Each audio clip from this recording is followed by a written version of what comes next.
নমস্কার, আমি জয়শ্রী। আমার নতুন একটি ব্লগে আপনাদের সবাইকে স্বাগত জানাই। আজকে আমি যে দিনের ব্লগটি শেয়ার করছি সেই দিনটি হলো বুধবার।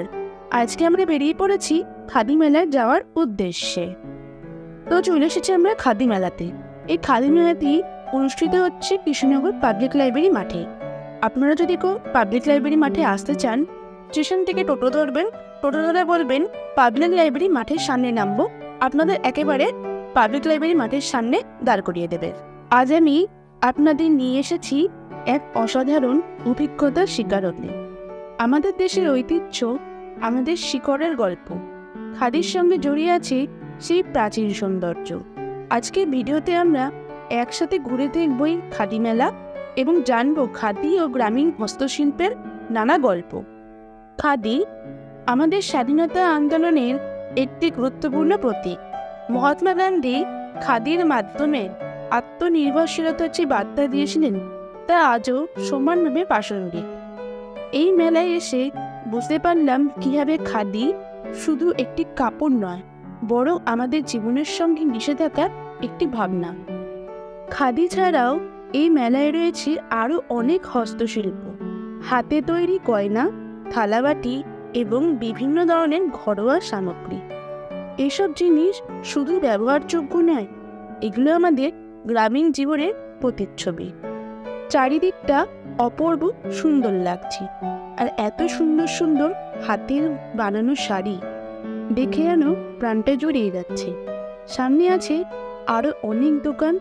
এখানে অনেক শাড়ির দোকান আছে, পাঞ্জাবির দোকান আছে এবং অনেক ব্যাগের দোকানও আছে। এত সুন্দর হাত দিয়ে এরা ব্যাগ বানিয়েছে, দেখে যেন মন্ত্রমুগ্ধ হয়ে গেছিলাম।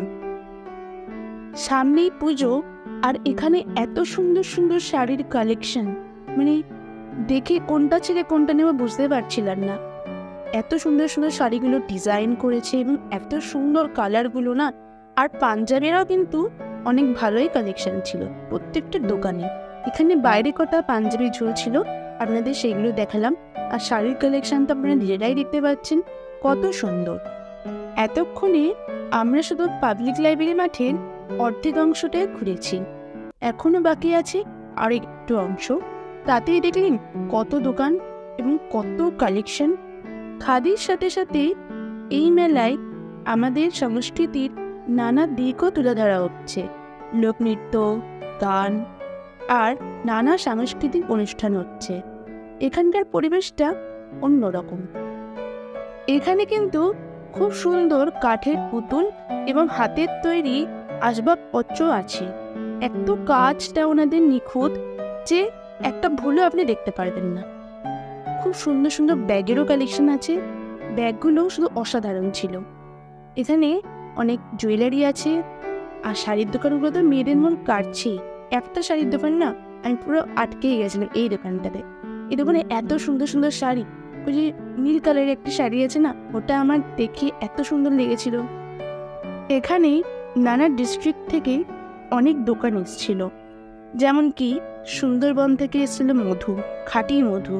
তারপর মালদার একটি স্টল দেখলেন এবং অনেক অনেক জায়গার স্টল। এই যে দোকানটা, এই দোকানটা এত সুন্দর, আর এত সুন্দর সুন্দর পাঞ্জাবি এবং জামার কালেকশন, এমনকি প্রত্যেকটা জিনিসটা এত সুন্দর ছিল, এখন আমার কি বলবো, একবার চোখ আটকে গেছিল। খুব সুন্দর কালেকশন। এই দোকানটা আমার সব থেকে বেস্ট লেগেছে এখন অবধি। এই যে এইটি হচ্ছে সুন্দরবনের ন্যাচারাল হানির দোকান। দেখুন, এখানে শুধু পোশাক নয়, গয়নারও একটা ভালো স্টল আছে। খাদি আর বিভিন্ন প্রাকৃতিক উপকরণ দিয়ে তৈরি গয়না, কি অসাধারণ দেখতে।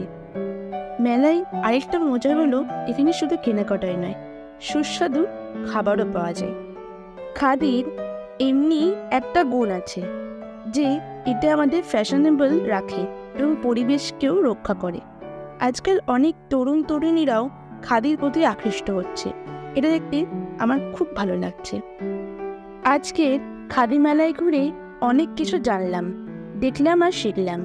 আমাদের দেশের সংস্কৃতি আর হস্তশিল্প, এই ঐতিহ্য বাঁচিয়ে রাখতে হলে আমাদের সবাইকে এগিয়ে আসতে হবে। আপনাদের কাছে যদি সুযোগ থাকে, একবার হলে এই মেলায় আসুন এবং আমাদের দেশের ঐতিহ্যকে আরও ভালোভাবে চিনে নিন। এবার আমরা চলে এসেছি কৃষ্ণনগরের কদমতলা ঘাটের দিকে। এখানে কিন্তু দুর্গা ঠাকুর, কালী ঠাকুর এবং জগতে জগৎ থেকে আমাদের কৃষ্ণনগর যত ঠাকুর পুজো হয় এখানেই কিন্তু ভাসান হয়। এর পাশে একটা খুব সুন্দর পার্ক আছে।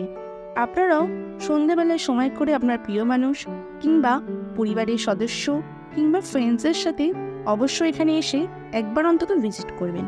পার্কটা কিন্তু যথেষ্ট সুন্দর। এখানে ফটো তোলার যেমন সুন্দর সুন্দর জায়গা আছে, ঠিক তেমনই এর নিচে রয়েছে বাচ্চাদের খেলারও জায়গা এবং একটুখানি পাশেই রয়েছে একটা খাবারেরও দোকান।